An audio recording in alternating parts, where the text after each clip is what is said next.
Hello and welcome to The Hero Spouse. I'm Kendra Ruth, here to answer one of your questions about marriage and midlife crisis. Today we have an anonymous male left behind spouse. His bomb drop was February of 2020 and his date of marriage is 2011. He has a boomerang who is a low energy wallower. He says, my soon-to-be ex-wife came over last week and she was acting strangely. We get along well and she opens up periodically. She's still with the alienator though, but she seemed to be really try and hang around with me. She asked to take the kids to school with me, and she asked about what I was up to and offered to help me with my studying. She also asked if I wanted to go out for coffee. We ended up having coffee at my place. She then came in and asked me if she could clean, even though my house is spotless. She is consistently calm and has been for some time. But what might this interaction mean? She's very much following the midlife crisis path from what I can see. Well, a few things. You say that she's a boomerang. You don't say she's a clinging boomerang. And think about why that might be. What is it that you feel that she's boomerang and not clinging? Because I'm going to tell you about Chuck for a minute.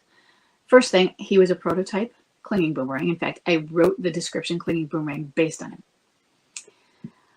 But it was more the 3 and 3.5 year point, although it was he probably did the same thing earlier, but it just got more. And I wasn't at home. But when he wasn't living at home, and he was back and forth at home for different months at a time, but he wasn't living at home.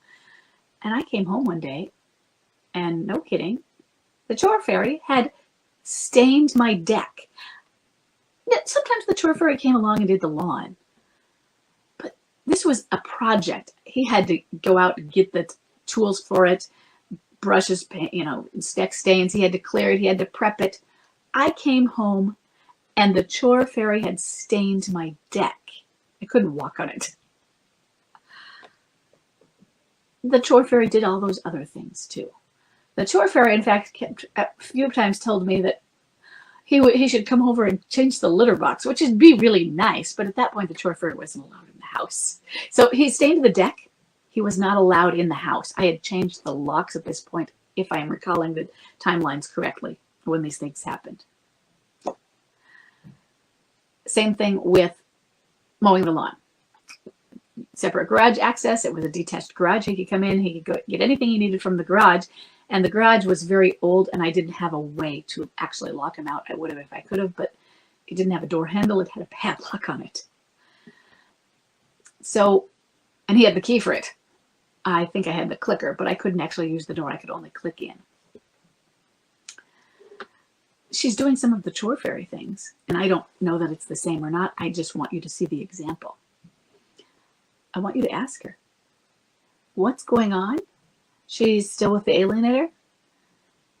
It sounds like she's calm, and she's been consistently calm for some time. So you weren't saying she was just calm on that day when you went to coffee. She is asking you very calmly, and ask her, hey, is everything okay? Notice the tone of my voice. Root what you're asking in empathy. Or say it this way, it was really nice spending time with you today, or yesterday when you call, if you have a follow-up call or something. And leave that open and see if she says something to it.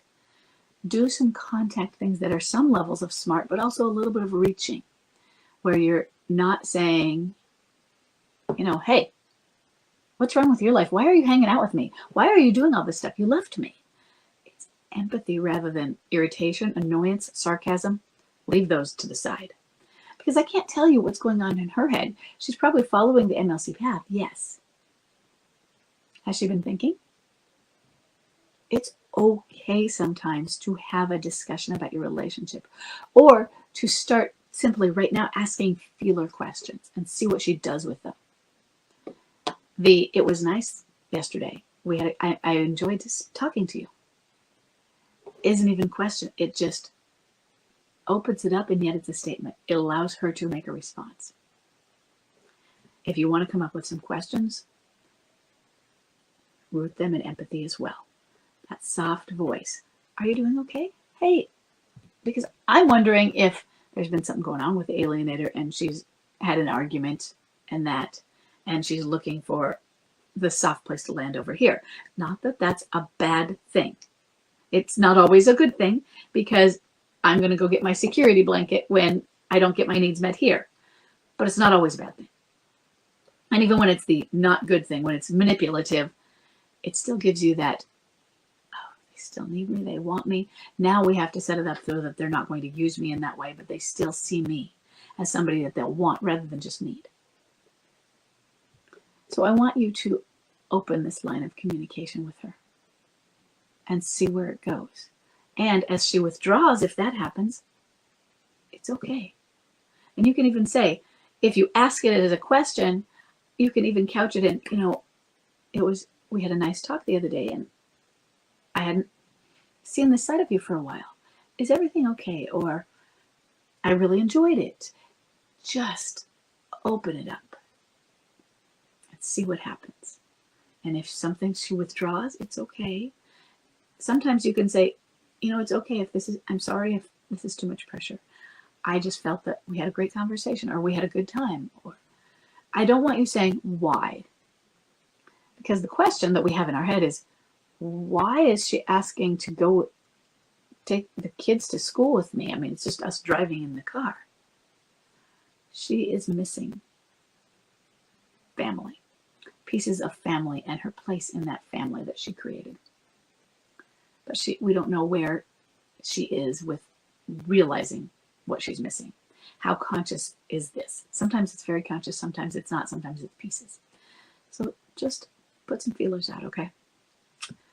I hope this was helpful. I'll see everybody in the next question.